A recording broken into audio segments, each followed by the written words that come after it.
El olor a desinfectante y medicinas llenaba la nariz de Natalia cuando abrió los ojos despacio. Lo primero que vio fueron las paredes de la habitación del hospital, pintadas de un blanco apagado y algo sucio. Sentía el cuerpo destrozado. Cada articulación le dolía y la sutura en el vientre latía con un dolor punzante. Pero todo ese sufrimiento pareció desvanecerse cuando giró la cabeza hacia un lado. En una cunita sencilla, un pequeño ser envuelto en una mantita rosa dormía plácidamente.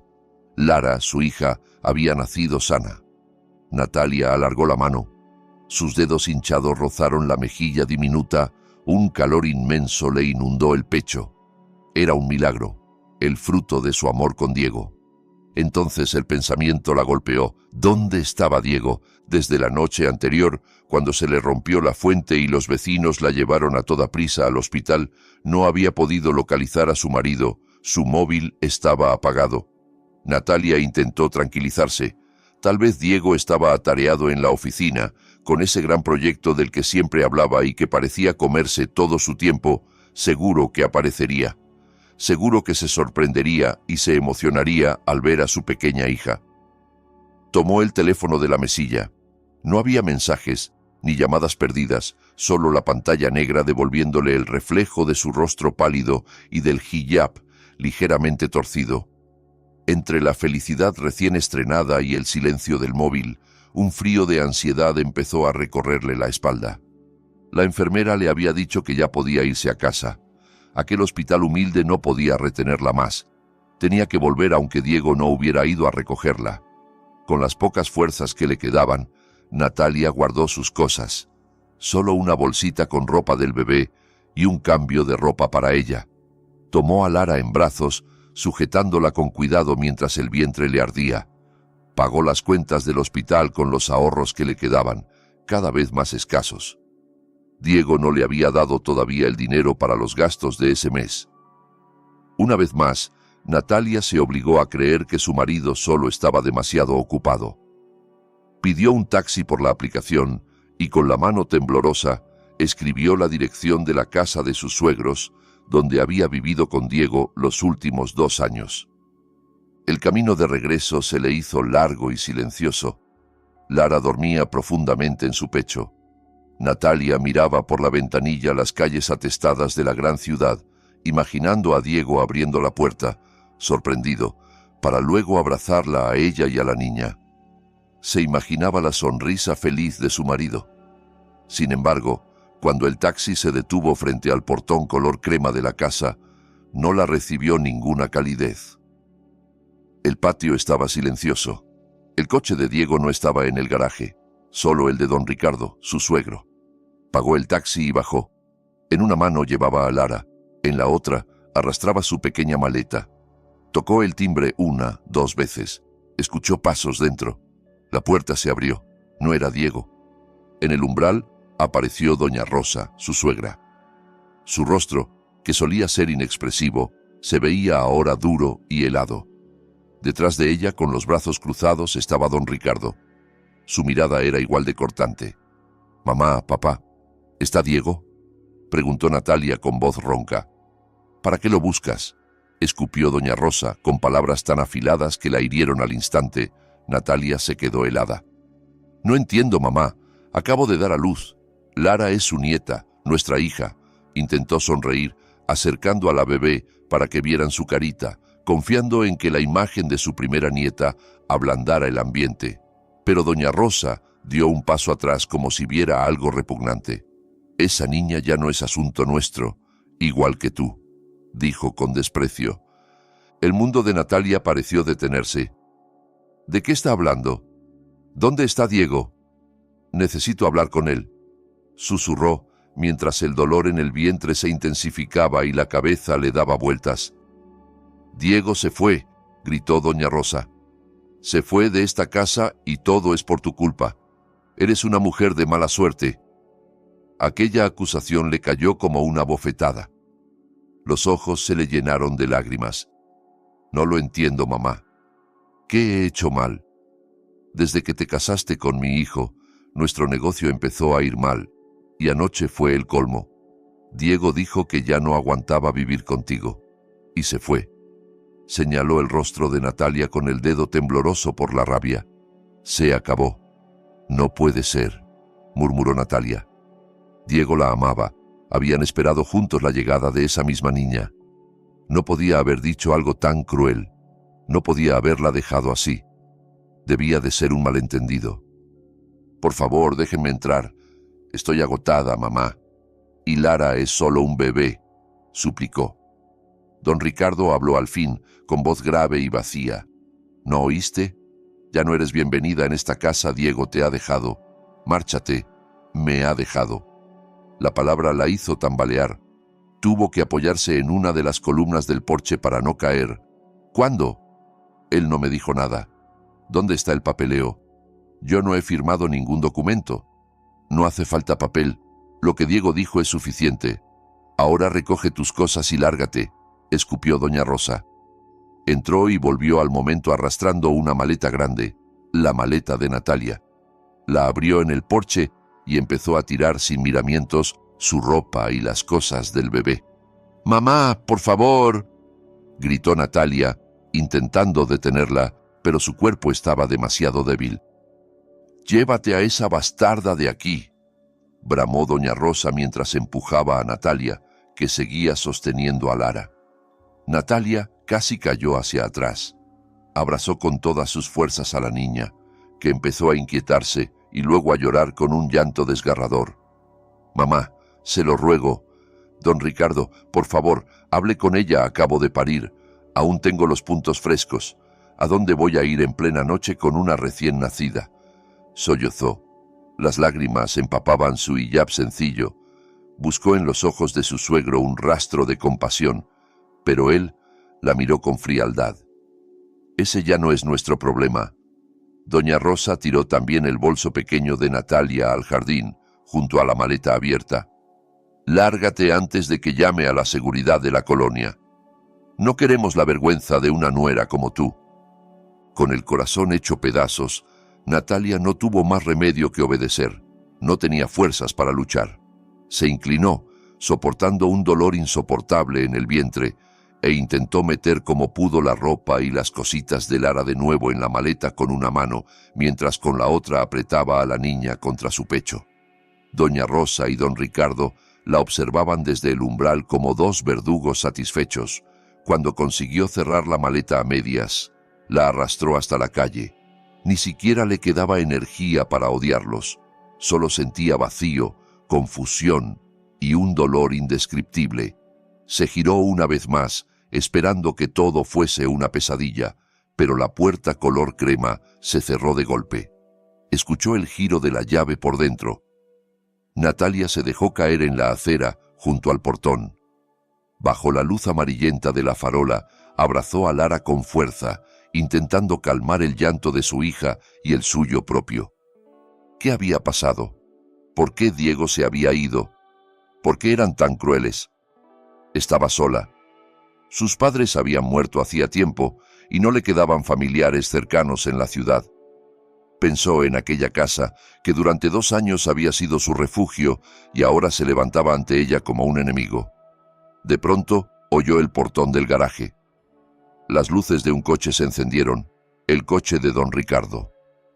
Natalia se levantó a trompicones, con la esperanza de que hubieran cambiado de idea. El coche avanzó lentamente hacia la salida. Don Ricardo iba al volante, con la mirada fija al frente. A su lado, doña Rosa se sentaba orgullosa. El coche pasó junto a Natalia sin detenerse. Ella estaba a punto de apartar la vista, derrotada, cuando un movimiento en el asiento trasero le heló la sangre. Era Diego. Su marido estaba allí. La miraba fijamente, miraba a Lara en sus brazos. Sus ojos se encontraron. Natalia quiso gritar su nombre, pero se quedó paralizada. El rostro de Diego estaba pálido. Sus ojos no mostraban odio ni rabia, sino un vacío lleno de miedo y desesperación, como si fuera una marioneta sin control sobre sí misma. Apartó la mirada de golpe, agachando la cabeza. El coche aceleró y desapareció en la esquina, dejando a Natalia en un silencio espeso, solo roto por el llanto hambriento y aterido de Lara. Entonces Supo que Diego no se había ido lejos. Estaba allí, pero prisionero de algo mucho más oscuro que la distancia.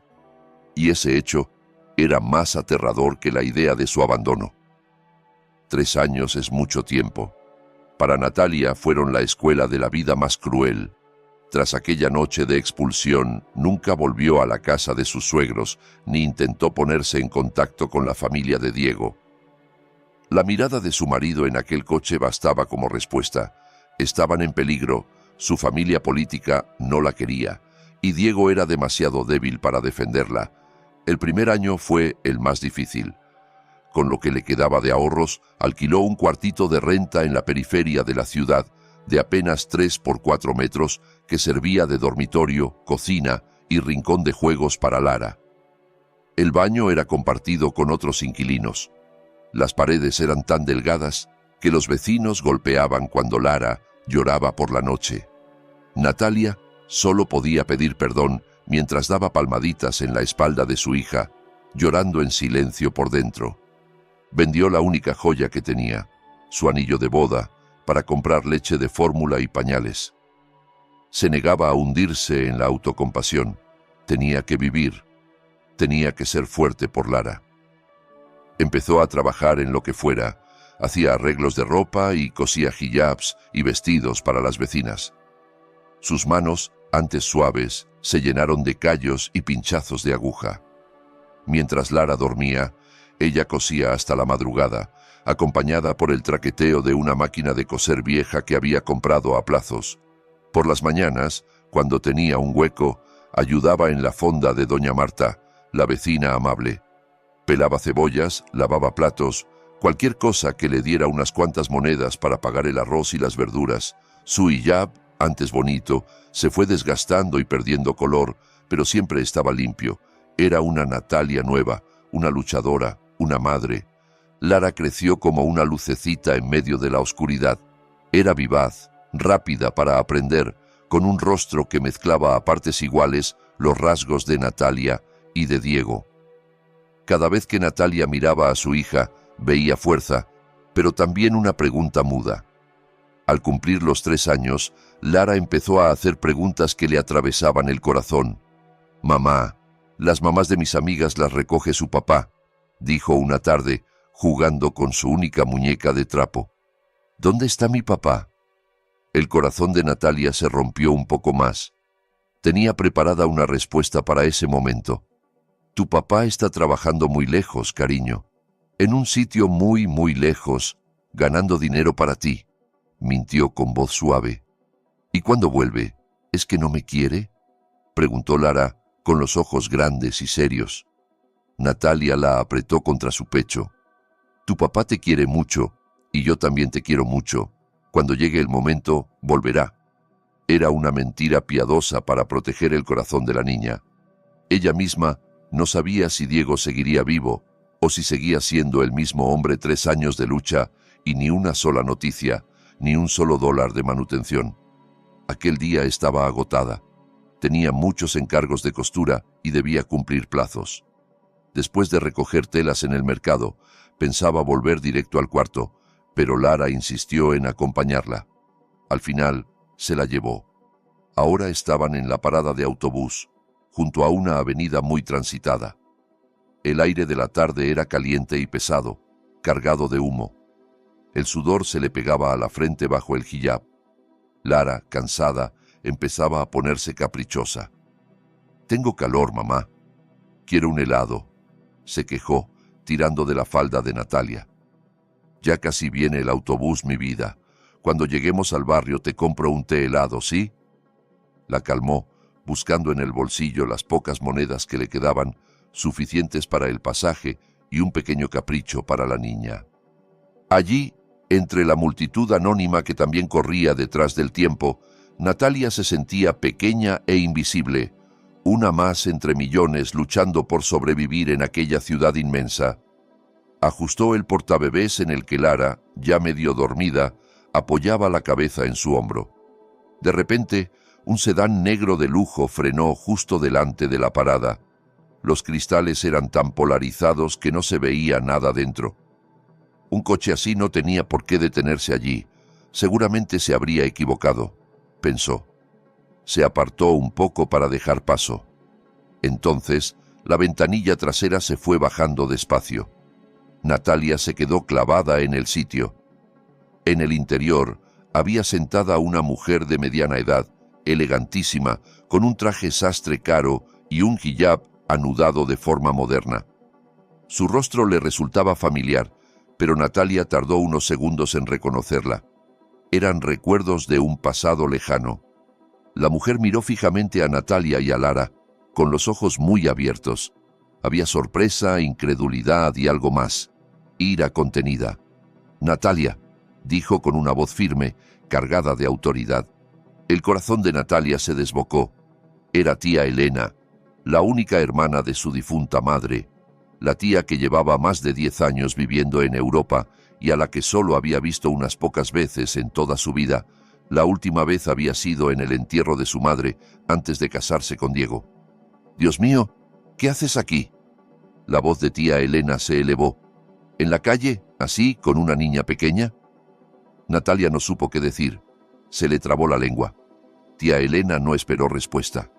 Abrió la puerta desde dentro. El aire helado del climatizador le dio en la cara. «Sube, rápido, y trae a tu hija», ordenó sin dejar lugar a réplicas. Natalia dudó. Todo era demasiado repentino. 3 años sola, sin nadie, y de pronto... «Pero tía, yo...». «No hay peros», la cortó Elena. «Acabo de aterrizar.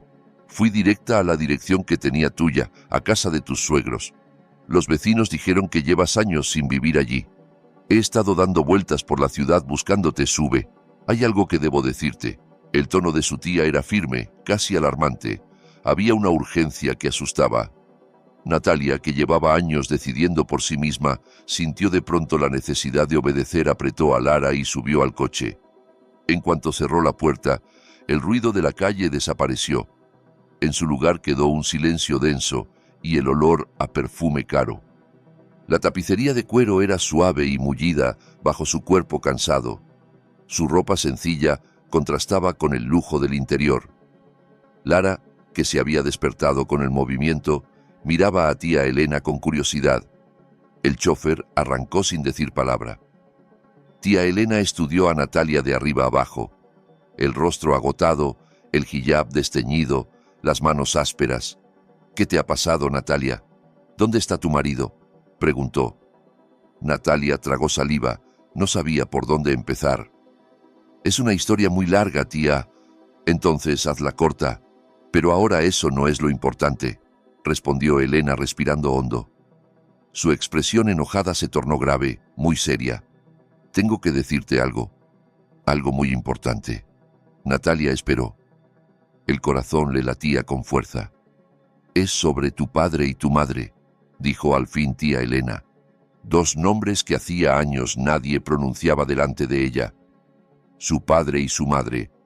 2 figuras que añoraba en silencio, a quienes recordaba como gente sencilla que murió en un accidente de tráfico cuando ella apenas empezaba la universidad. Al oírlos en un momento tan tenso, se le erizó la piel. «¿Qué pasa con ellos, tía?». «Ellos murieron hace mucho». «Sí», asintió Elena con la voz algo más suave, «pero dejaron algo para ti, algo que tú no sabías, algo que es la razón por la que he vuelto a México ahora mismo». El coche de lujo avanzaba entre el tráfico de la ciudad, pero dentro parecía que el tiempo se hubiera detenido. Natalia intentaba procesar esas palabras. Siempre había creído que sus padres solo le habían dejado la casita humilde de las afueras, esa que terminó vendiendo para poder pagar sus estudios y aportar algo al matrimonio con Diego. Nunca imaginó nada más. «No entiendo, tía», murmuró. Lara, sintiendo la tensión de su madre, se quedó muy quieta. Tía Elena suspiró. Su mirada se suavizó al ver a la niña, pero volvió a endurecerse cuando miró a Natalia. «Claro que no entiendes. Todo formaba parte del plan de tu padre. Natalia, tus padres no eran personas corrientes. Eran empresarios muy exitosos, inmensamente ricos». Natalia negó con la cabeza, incrédula. «No puede ser. Vivíamos de forma sencilla, la casa era pequeña, mamá nunca llevaba joyas llamativas, papá solo tenía un coche viejo. Era una fachada, explicó Elena. Tu padre levantó de cero una empresa inmobiliaria y de exportación. Les fue muy bien, pero tenían miedo. Temían que, si crecías rodeada de lujos, te volvieras consentida. Más aún, temían que te convirtieras en blanco de gente sin escrúpulos, dispuesta a aprovecharse de ti. Por eso decidieron criarte en la austeridad, para que crecieras fuerte e independiente. Las lágrimas se le acumularon a Natalia en los ojos. De pronto, los recuerdos de sus padres, siempre trabajando y sonriendo, cobraron un significado nuevo, sacrificios que ella ni siquiera sospechaba. Cuando murieron en aquel accidente, continuó tía Elena, yo era la única familiar cercana en quien confiaban. Acababa de mudarme a Europa para gestionar una sucursal de la empresa. En el testamento que dejaron, te cedían todo a ti, pero con una condición. El corazón de Natalia dio un vuelco. ¿Qué condición? Tu padre era muy listo. Sabía que seguirías siendo joven y vulnerable tras perderlos. No quería que cualquier hombre se acercara a ti solo por interés, así que dejó una cláusula. Elena se inclinó hacia ella. Todos sus activos, una fortuna de cientos de millones de dólares, se congelaron en un fideicomiso. Yo fui nombrada albacea y única administradora. ¿Y cuándo podría recibirlos yo?, preguntó Natalia en voz baja. Ahí está la condición, respondió Elena. El testamento dice que el dinero solo puede liberarse y pasar totalmente a tu nombre, como heredera única, cuando se cumplan dos requisitos. Primero, que estés casada legalmente. Segundo, que tengas un hijo. Natalia se quedó sin aire. Su matrimonio con Diego, el nacimiento de Lara. Todas las piezas empezaron a encajar en una imagen horrible. ¿Por qué así? Porque tu padre pensó que cuando estuvieras casada y tuvieras un hijo, ya habrías formado tu propia familia. Serías adulta, tendrías a alguien a quien proteger y usarías esa fortuna con responsabilidad. Irónico, ¿no?, dijo tía Elena con una sonrisa amarga. Su buena intención se convirtió en la puerta por donde se coló la maldad. El coche se desvió hacia una zona de apartamentos de lujo. El chofer parecía saber exactamente a dónde iba. Ahora escucha lo más importante, prosiguió Elena con voz más fría. Yo he estado supervisando ese dinero desde lejos. Supe que te casaste con Diego. Nunca me gustó él. Busqué los antecedentes de su familia. Tu suegro, don Ricardo, había sido un pequeño socio de tu padre hace años. Tu padre rompió la relación porque Ricardo no era honesto. Está clarísimo que ellos sabían quién eras. Sabían de la fortuna de tus padres. Natalia sintió náuseas. Entonces, ¿Diego se casó conmigo solo por el dinero? Claro que sí, saltó tía Elena sin dudar. Lo planearon todo. Esperaron. Incluso tuvieron la paciencia de esperar a que te quedaras embarazada y dieras a luz a Lara, porque sabían que su nacimiento era la llave para abrir esa caja fuerte. Natalia abrazó a su hija con fuerza. Le temblaba todo el cuerpo. Comprendió que para aquella familia, el nacimiento de Lara no había sido un milagro, sino solo una fecha marcada en un calendario. Y eso no fue lo peor, añadió tía Elena. El coche se detuvo en el vestíbulo de un edificio imponente. El plazo de mi tutela terminaba justo cuando tu hija, la segunda heredera, cumpliera 3 años. Por eso había planeado volver ahora. Quería darte una sorpresa, entregarte todo como regalo de cumpleaños para Lara. Pero hace un mes recibí algo que me hizo adelantarlo todo. ¿Qué fue, tía? Hace un mes supe que, un mes después de que dieras a luz, la miró fijamente. Justo cuando te echaron de casa, se presentó en el banco de aquí una solicitud de liberación de fondos de emergencia. Estaba firmada por tu marido Diego y por su padre, don Ricardo. Natalia se tapó la boca. Ellos no sabían que yo era la albacea principal. Pensaron que era solo una gestora en el extranjero y que aquí todo se movería solo. Adjuntaron un poder con tu firma falsificada y un certificado médico de un psiquiatra que aseguraba que tú sufrías una depresión posparto severa. Decían que no estabas estable mentalmente, que no eras capaz de cuidar de ti misma ni mucho menos del patrimonio, explicó Elena, con rabia contenida. El cuerpo de Natalia se quedó helado. Ahora lo comprendía todo. La manera en que la habían echado, cómo la hacían pasar por loca que huía de casa, para luego presentarse ellos como salvadores que cuidarían a Lara, la heredera. «Me llamaron loca», susurró horrorizada. «Intentaron robarte lo que es tuyo y lo de tu hija», dijo tía Elena entre dientes. «Por supuesto, bloqueé todo de inmediato. Llamé a mis abogados. Su intento fracasó. No pudieron tocar ni $1 del patrimonio principal de tus padres. Está a salvo conmigo». «Entonces, ¿por qué me echaron si fallaron?» «Porque entraron en pánico», respondió Elena. «Probablemente consiguieron robar algo de tu dinero personal, tus ahorros, cualquier cosa que pudieran rascar, pero el gran botín se les escapó. Temieron que te enteraras algún día y reclamases tus derechos, así que decidieron eliminarte de la ecuación. Te arrojaron a la calle esperando que te destruyeras sola, incluso que murieras poco a poco. Entonces podrían intentarlo otra vez, quizá falsificando tu certificado de defunción». Las lágrimas de Natalia brotaban sin control, pero ya no eran solo de dolor, sino de una furia ardiente.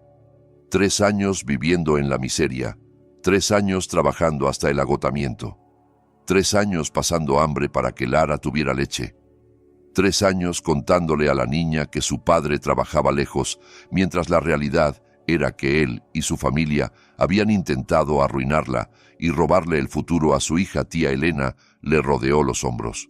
«Ya basta de llorar por esa gente. Las lágrimas te sobran para desperdiciarlas en ellos. A partir de hoy no vas a sufrir más», la miró con firmeza. «Ellos no saben que he vuelto. No saben que te he encontrado. Creen que estás destrozada. Mañana iremos al banco. Activaremos todos tus activos. Y después», sonrió con frialdad, «recuperaremos todo lo que te pertenece, empezando por la casa de tus padres, que tengo entendido que han ocupado ilegalmente». Natalia se secó las lágrimas y miró su reflejo en el cristal del coche. Una mujer agotada, con el hijab gastado, pero sus ojos ya no eran los mismos. «No solo la recuperaremos, tía», dijo con voz baja pero firme.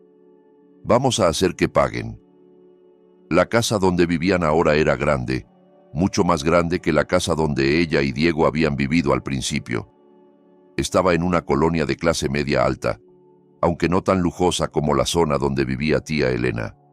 En el salón, amueblado con sofás de piel y una enorme televisión encendida con una telenovela sobre herencias, nadie prestaba atención a la pantalla. El ambiente era tenso.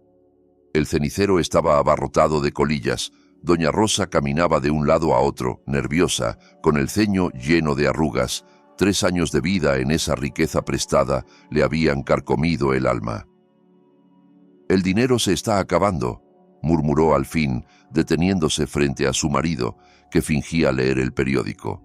Don Ricardo bajó el periódico y se quitó las gafas. «Lo sé, Rosa. Ya te dije que el nuevo negocio necesita tiempo». «¿Tiempo? No tenemos tiempo», gritó ella. «Esta casa nos cuesta mantenerla, el coche también. El dinero que sacamos de los ahorros de Natalia y de vender nuestra casa vieja casi se ha ido. No pienso volver a vivir como antes, Ricardo». 3 años antes, después de fracasar en su intento de quedarse con la herencia principal de Natalia, se habían precipitado. Vaciaron las cuentas conjuntas de Diego y Natalia, se llevaron las joyas de la dote y hasta vendieron su antigua casa, comprada en parte con el dinero de ella. Con eso se habían instalado en aquella casa y se habían montado una vida de nuevos ricos. Pero sus gastos superaban con creces sus ingresos. «Y todo por culpa de tu hijo», espetó doña Rosa, fulminando con la mirada a Diego, que permanecía sentado en una esquina, ausente. Él se estremeció. Durante 3 años había sido un fantasma en su propia casa, trabajando en la empresa improvisada de su padre, sin sueldo fijo, recibiendo solo una paga como si fuera un niño. Había adelgazado, tenía ojeras profundas y vivía sumido en una ansiedad constante. «¿Yo? murmuró. Claro que tú. Lo atacó su madre.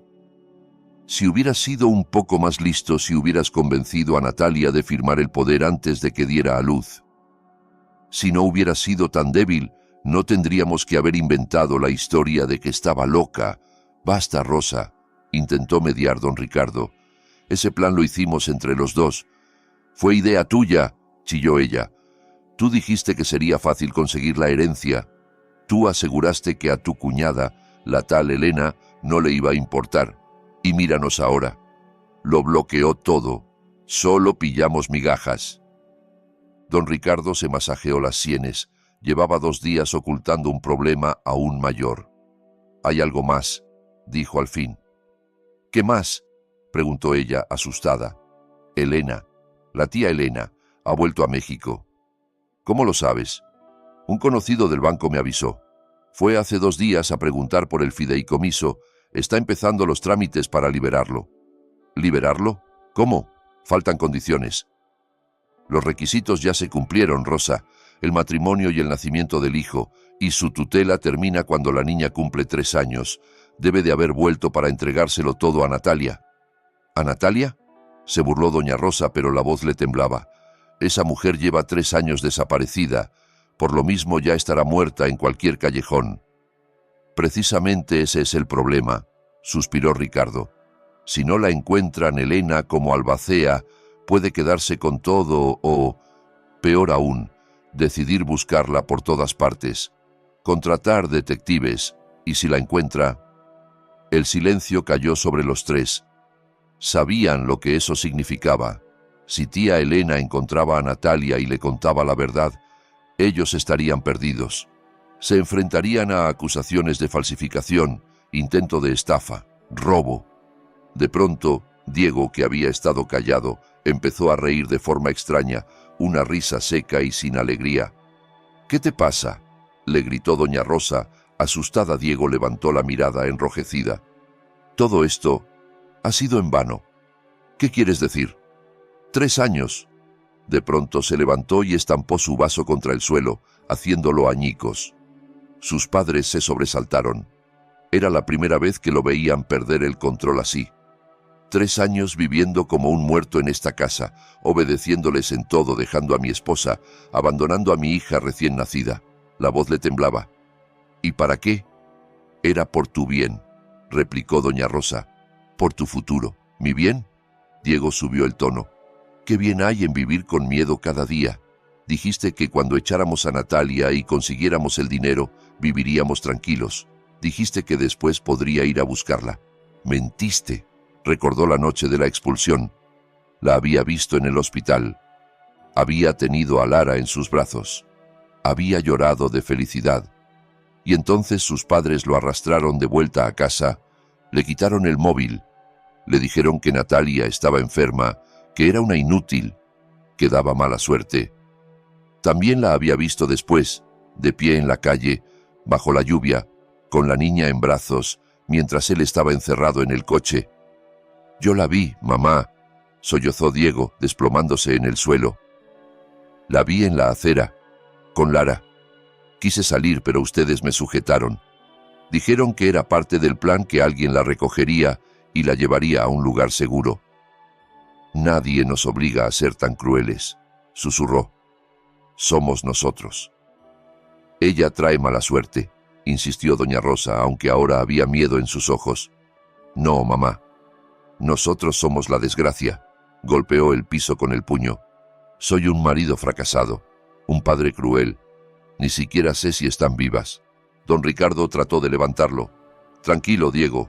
Encontraremos una salida». «No hay salida», rugió él. «Cada noche sueño con la cara de Lara, con los ojos de Natalia. Tendría que haber huido con ellas esa noche». Doña Rosa levantó la mano para abofetearlo, pero se detuvo al oír el timbre de la puerta. «Ding dong». Los 3 se quedaron paralizados. El corazón se les subió a la garganta. Nadie solía ir sin avisar. El timbre sonó de nuevo, más insistente. Don Ricardo fue a abrir, con las piernas temblando, doña Rosa detrás de él. Diego seguía tirado entre los vidrios rotos, mirando la puerta con pánico. No era la policía ni Elena. Era un mensajero con un sobre marrón, grande, con el membrete de un prestigioso despacho de abogados. ¿El señor Ricardo?, preguntó el mensajero. Sí, soy yo, respondió, firmando con mano temblorosa. Cerró la puerta y miró el sobre como si fuera una bomba. ¿Quién es?, susurró doña Rosa. Rasgó el sobre, leyó la primera línea y se quedó blanco. Es una carta de requerimiento, musitó. ¿De qué?, chilló ella. Por ocupación ilegal de la propiedad situada en calle Águila número 1, registrada a nombre de los difuntos propietarios cuyos derechos sucesorios han pasado íntegramente a su heredera única, la señora Natalia. La voz se le quebró y el papel se le cayó de las manos.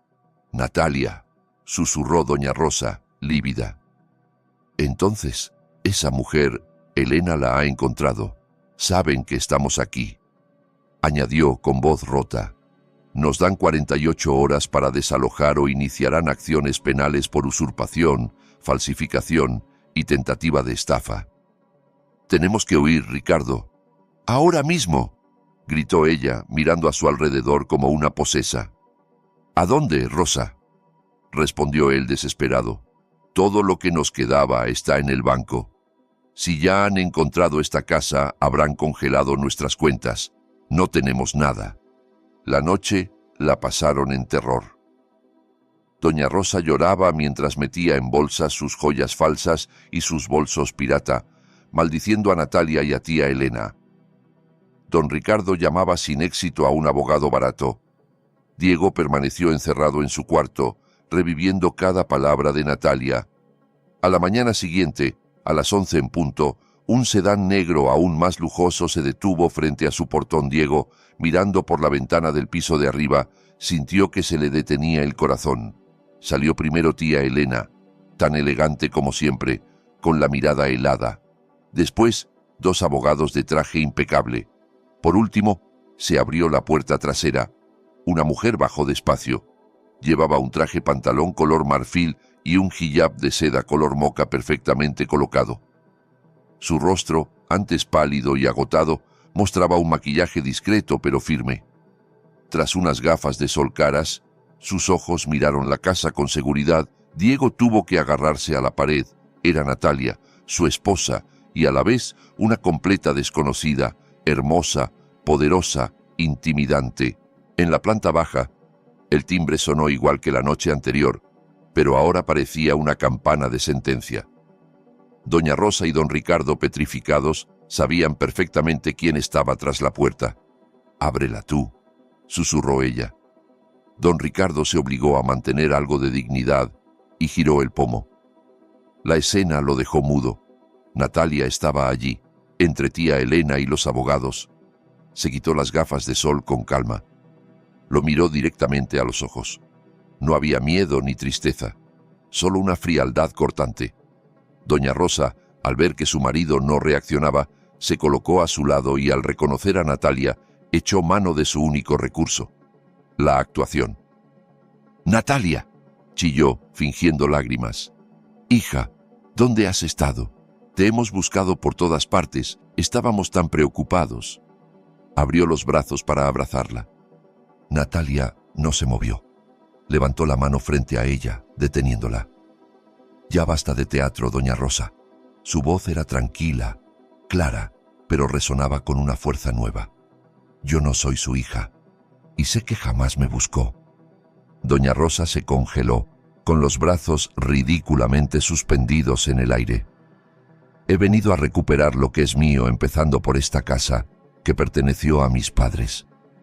En ese momento apareció Diego, bajando las escaleras. Sus ojos se clavaron en ella. «Natalia», susurró, como si nombrara una plegaria dolorosa. Ella se volvió hacia él, miró al hombre al que había amado, al padre de su hija, al que la había abandonado en el momento más frágil. Lo examinó de arriba abajo. Estaba delgado, deshecho. Uno de los abogados dio un paso adelante y puso un fajo de documentos en las manos de don Ricardo. «Buenos días», dijo con tono profesional. Soy el representante de la señora Natalia, legítima propietaria de este inmueble. Ayer le enviamos un requerimiento formal que usted ha ignorado. Traemos la orden judicial de desalojo, el embargo de bienes y todas las pruebas de los delitos cometidos, falsificación de documentos, tentativa de estafa y usurpación de propiedad. Miró su reloj. Nuestra clienta está siendo generosa. Tienen dos opciones: hacer las maletas y abandonar esta casa en las próximas 24 horas, entregando las llaves del coche y todas las tarjetas de crédito que han usado ilegalmente, o llamamos ahora mismo a los agentes que nos esperan al final de la calle para detenerlos. Elige. Don Ricardo se quedó tan blanco como la pared. Aquello no era una elección, sino un ultimátum. Doña Rosa, roja de humillación e ira, estalló. «¡No pueden hacer esto!», chilló. «Esta casa es nuestra, la compramos nosotros. Son ustedes los que han engañado». La segunda abogada, una mujer igual de elegante, dio un paso adelante. «Señora, le aconsejo que guarde silencio. Tenemos comprobantes de cada pago. Esta casa se ha mantenido, amueblado y reformado con dinero de la cuenta conjunta de su hijo y la señora Natalia, vaciada ilegalmente al día siguiente de que la expulsaran de su hogar. Cualquier cosa que diga solo empeorará su situación». Doña Rosa se desplomó en una silla. Natalia observó la escena con el corazón endurecido. Había imaginado ese momento miles de veces. Creyó que se sentiría triunfante, pero lo único que sentía era vacío. Nada de eso podía devolverle los 3 años perdidos. Diego, que había permanecido a un lado, por fin se movió. Bajó los últimos peldaños con pasos pesados hasta quedar a 1 metro de ella. Su rostro era una máscara de dolor. «Natalia, lo siento», dijo, con un hilo de voz. Ella lo miró fijamente. En sus ojos vio los de Lara, pero en los de él ya no había amor, solo debilidad. «¿Lo sientes?», preguntó Natalia serena, pero con un filo en las palabras. «¿Por qué exactamente? ¿Por fingir que me amabas para quedarte con mi herencia? ¿Por confabularte con tus padres? ¿Por permitir que me llamaran loca? ¿Por dejar que tu hija durmiera en el suelo frío de un cuartito durante 3 años mientras tú vivías aquí?». Cada pregunta era un puñal.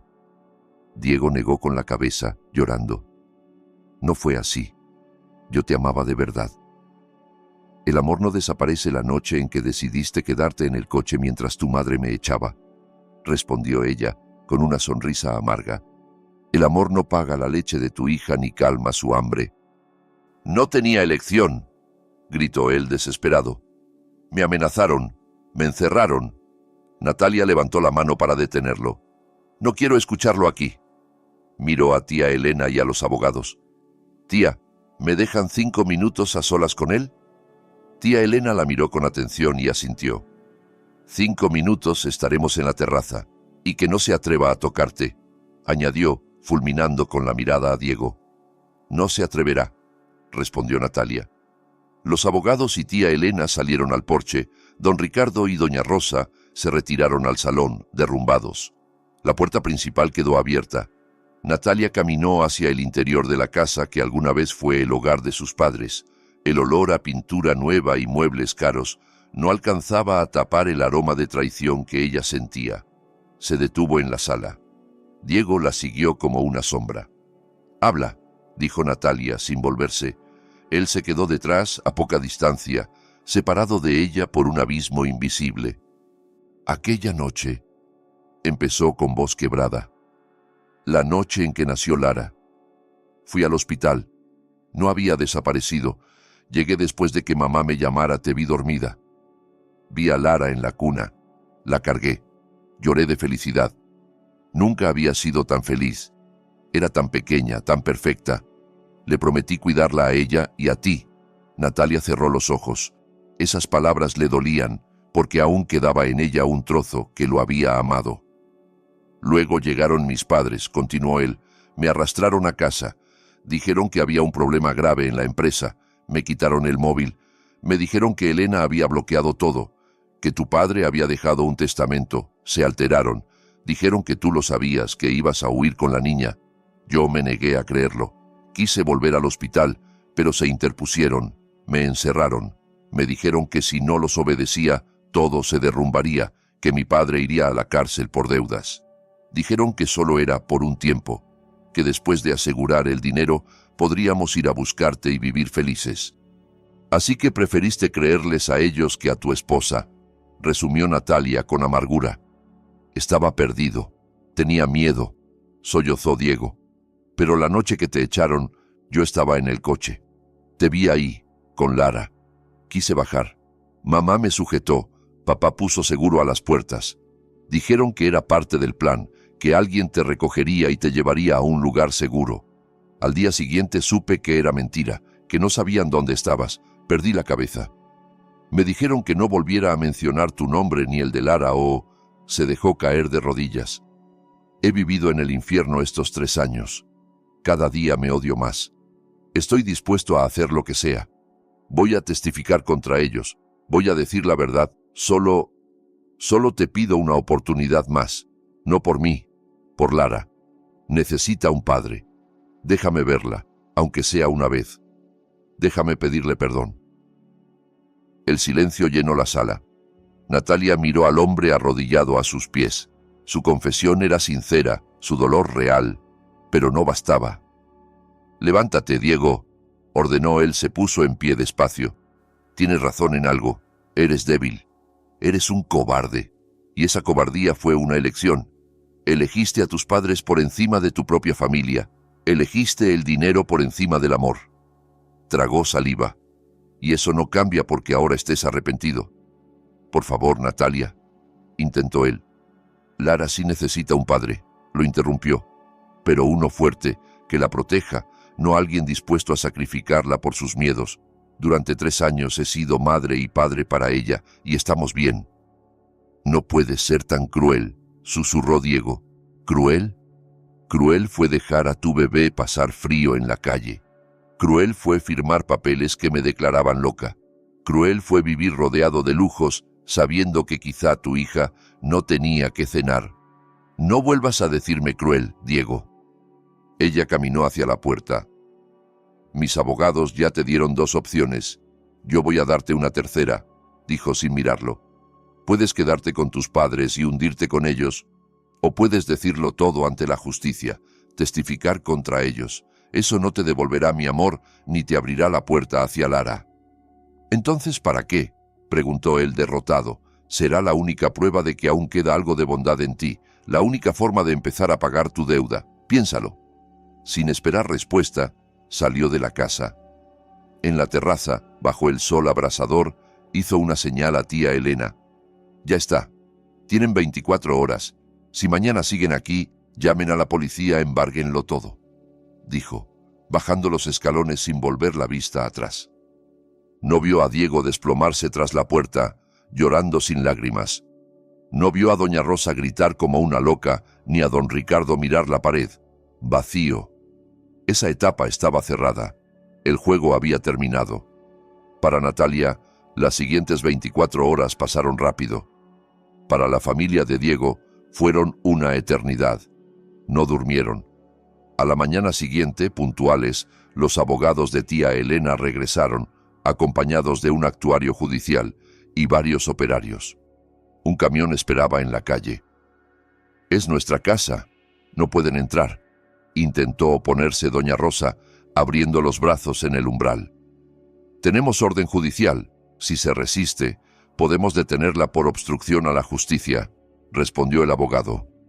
Ante la palabra detención, se hizo a un lado. Temblando, los funcionarios entraron con eficacia. En pocas horas, el salón quedó desmantelado.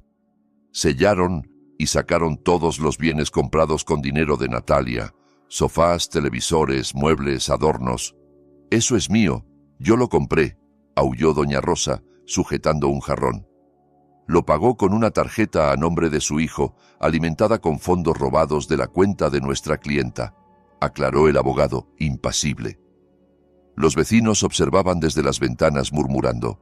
La caída de aquella familia era un espectáculo. Al final, solo quedaron sus ropas metidas en maletas baratas. Don Ricardo se sentó en el suelo del salón vacío envejecido de golpe.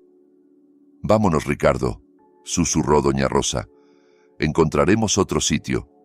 «¿Con qué?», respondió él con la mirada perdida. «No nos queda nada». En ese momento, Diego bajó con una mochila al hombro. Tenía los ojos hinchados, pero en el rostro había una resolución nueva. «Vamos, hijo, empezaremos de cero», suplicó doña Rosa, intentando tomarle la mano. Él la apartó. «No, mamá, ya no hay nosotros», dijo. Caminó hacia la puerta. «¿A dónde vas?», preguntó don Ricardo con un hilo de voz. «A la comisaría. Voy a confesarlo todo, voy a pagar lo que hice». Los ojos de doña Rosa se desorbitaron. «¿Estás loco? ¿Vas a meter a tus propios padres en la cárcel?». «Mis padres me encerraron en la culpa durante 3 años», respondió él. «Es suficiente». Y salió, dejando atrás el camión, los murmullos y los lamentos. Doña Rosa se derrumbó en la entrada, convencida de que todo el sacrificio por su hijo se le volvía en contra. La confesión de Diego fue el último clavo en el ataúd de sus padres. Con su testimonio y todas las pruebas reunidas por tía Elena, el caso fue fácil para los abogados de Natalia. Hubo cargos por falsificación, estafa, conspiración, lavado de dinero. Ningún buen abogado quiso defenderles sin honorarios y sabiendo que iban a perder.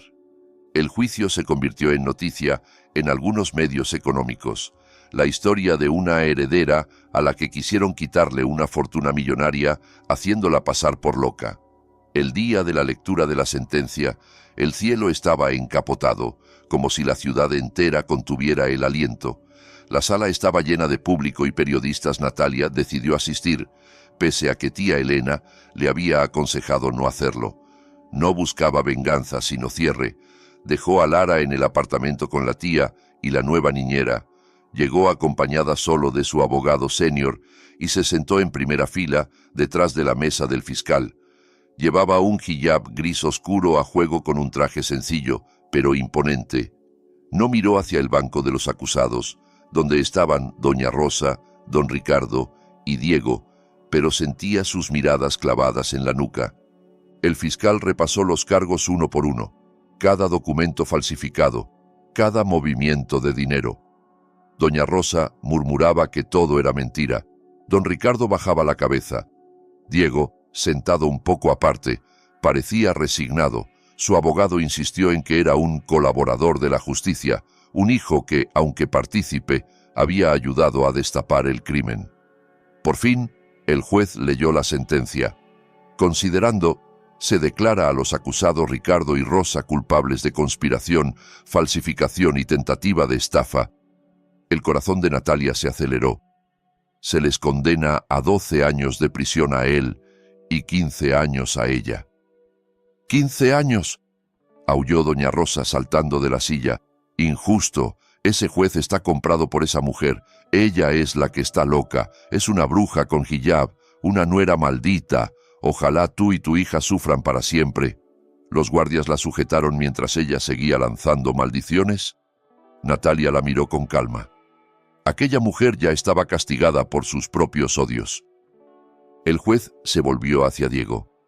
Respecto al acusado Diego, teniendo en cuenta su colaboración y su confesión, se le condena a 3 años de prisión, sustituibles por 5 años de libertad condicional y 1000 horas de trabajo comunitario en un orfanato. Golpeó el mazo. Natalia soltó un suspiro largo. Se había hecho justicia. No perfecta, pero justicia. Sus exsuegros fueron sacados de la sala. Don Ricardo caminaba como si le hubieran arrancado el alma. Doña Rosa seguía gritándole insultos. Diego permaneció sentado, como si aún estuviera encadenado. Aunque no iba a prisión, tampoco se sentía libre. Había perdido a su hija, a su familia, a la mujer que amaba. Natalia se levantó. No quería respirar más ese aire cargado. En el pasillo, los periodistas intentaron fotografiarla, pero su abogado los apartó con educación. «Natalia», una voz conocida la detuvo. Ella se giró. Diego corría hacia ella, vigilado por 2 agentes. «Gracias», susurró él, jadeando. «¿Por qué?», preguntó ella. Por pedir una sentencia más leve, titubeó. Sé que tu abogada habló de mi colaboración. Ella negó despacio. Yo solo pedí justicia. Tu condena es fruto de tu propia decisión de decir la verdad. Eso te pertenece a ti, no a mí. Entonces, él tragó saliva. ¿Puedo ver a Lara? Solo una vez, 5 minutos. Quiero mirarla, pedirle perdón. Natalia llevaba días preparándose para esa pregunta. No, Diego, respondió con dulzura firme. No ahora. ¿Por qué? Es mi hija también. He perdido todo. ¿Por qué eres tan dura? No se trata de dureza, sino de ella, explicó Natalia. Lara tiene 3 años. En los 3 primeros años de su vida, su padre no estuvo. Solo conoció a una madre que luchaba por ella. Ahora por fin es feliz y está segura. No dejaré que nada ni nadie amenace esa felicidad. Y tú, Diego, eres una herida. Puedo curarla. Puedo ser un buen padre. No ahora, lo cortó. Primero tienes que curarte tú. 5 años de condena en libertad condicional. 1000 horas ayudando a niños huérfanos. Empieza por ahí. Aprende a no ser débil. Diego bajó la cabeza. Esas palabras le dolían más que la sentencia. ¿Y cuándo? Susurró. Quizá algún día, cuando Lara sea lo bastante mayor para entender. Cuando pregunte por ti y yo pueda contarle todo, incluso que su padre, al final, decidió hacer lo correcto. Ese día, ella decidirá si quiere conocerte o no. Será su derecho. Se dio la vuelta. Tengo que irme. Lara me espera. Natalia, la llamó por última vez. Siempre te amaré. Te esperaré el tiempo que sea. Ella cerró los ojos un instante. Tu amor me costó demasiado caro, Diego. Adiós. Y se alejó sin mirar atrás. Él se deslizó por la pared del pasillo, llorando en silencio afuera. El sonido de la sirena del furgón que se llevaba a sus padres se alejaba calle abajo. El precio de la traición había sido pagado. 2 años después, la mansión de la calle Águila número 1 era otra. Las paredes, ahora de un blanco elegante, brillaban. El jardín estaba lleno de rosas y jazmines. Por las tardes, la risa de una niña llenaba el patio trasero. La casa ya no olía a ambición y envidia, sino a café recién hecho, flores y vida. Natalia, a finales de sus 20 y tantos, se había transformado. Era la presidenta de la empresa inmobiliaria y de exportación que había fundado su padre. No solo la había heredado, la había reconstruido desde los restos y la había hecho crecer aún más. Aquel día presidía una reunión de consejo en una sala llena de hombres de mediana edad que la escuchaban con respeto.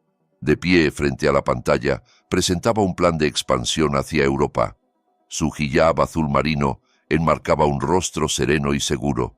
Hablaba con claridad y firmeza, dominando cada cifra, respondiendo a cada objeción con argumentos sólidos. Tía Elena, sentada como asesora, la miraba orgullosa. Sabía que su sobrina había superado todas las expectativas. Se había convertido en una líder justa. 3 años de pobreza le enseñaron a valorar el trabajo ajeno. Aseguraba salarios dignos, buena atención médica y un ambiente laboral respetuoso. Recordaba muy bien lo que era trabajar sin que nadie reconociera su esfuerzo. No dejó que la riqueza la cambiara. Seguía siendo sencilla en su trato y firme en sus principios. Tras la reunión, cerrada con aplausos, volvió a su amplio despacho. Se quitó la chaqueta, quedó en una blusa simple y miró las fotos sobre el escritorio. En una, reía con Lara en el jardín. En otra, sus padres sonreían. «Papá, mamá, espero que estén orgullosos», susurró. Aquella tarde llegó puntual a casa. Después de las 5, su tiempo era de Lara. Coincidió con el autobús escolar. «¡Mamá!». Una niña de 5 años, preciosa y vivaracha, corrió desde la puerta y se le lanzó al cuello. Natalia la alzó en brazos. «¿Qué tal la escuela, mi vida?». Lara sacó pecho. «La maestra me puso 5 estrellas. Dibujé un arco iris». «Eres una artista», rió Natalia, besándole la mejilla. Entraron al jardín trasero, donde tía Elena las esperaba con té y galletas. Pasaron la tarde riendo y contando historias. Lara ya no preguntaba por su padre. Su mundo estaba completo. Tenía a su mamá, a su abuelita Elena y mucho amor. A kilómetros de allí, en una cárcel gris, la escena era otra. En un comedor estrecho, doña Rosa y don Ricardo comían el rancho del día. El pelo de ella estaba canoso, el rostro arrugado por el odio. «Todo esto es tu culpa», susurró ella. «Si no hubieras sido tan ambicioso». Don Ricardo, ahora flaco y apagado, siguió mirando su plato. «Ya, Rosa, basta. Estaremos aquí muchos años. Echar culpas no cambia nada». «Yo no me callaré. Es culpa de esa mujer. Algún día me vengaré», masculló ella. Él suspiró. Estaban presos no solo entre muros, sino dentro de su propia amargura. Ese era su verdadero castigo. En otro barrio de la ciudad, en una pequeña cafetería, un hombre delgado con camisa de franela limpiaba mesas. Era Diego. Tras cumplir su periodo de libertad condicional y su trabajo comunitario en un orfanato, se había negado a volver al mundo de los negocios. Vivía de forma sencilla, alquilando un cuarto modesto y trabajando como encargado del café. Su vida se reducía a trabajar, rezar y aceptar su destino. Había perdido lo más valioso que tuvo. Aquel día, un cliente dejó una revista de negocios en la mesa. Diego la recogió para tirarla, pero la portada lo dejó petrificado. Era la foto de Natalia, sonriendo como la empresaria del año. «Lo lograste, Natalia», susurró, doblando la revista. Luego, volvió a sus tareas, como un hombre que camina con una herida que ya no sangra, pero nunca termina de cerrar. De vuelta en la casa de la calle Águila, el sol se estaba poniendo, tiñendo el cielo de naranja y violeta. Natalia empujaba el columpio de Lara en el jardín. «Más alto, mamá, más alto», reía la niña. «Despacito, campeona, que vas a tocar las nubes», respondió ella entre risas. Miró a su hija, fuente de toda su fuerza. Miró la casa que ahora era realmente un hogar. Miró el cielo del atardecer. 3 años atrás, a esa misma hora, estaba hecha polvo en una parada de autobús, con un bebé en brazos y el corazón roto. Ahora estaba en su propio jardín, de pie, como vencedora. Su vida no era perfecta. Era una madre soltera con un pasado doloroso, pero estaba entera. Era fuerte. Había encontrado la felicidad, no en un hombre ni en el dinero, sino en sí misma, en el amor por su hija y en su capacidad de levantarse de entre las ruinas. Un nuevo amanecer había llegado para Natalia y Lara, y esta vez el cielo estaba despejado.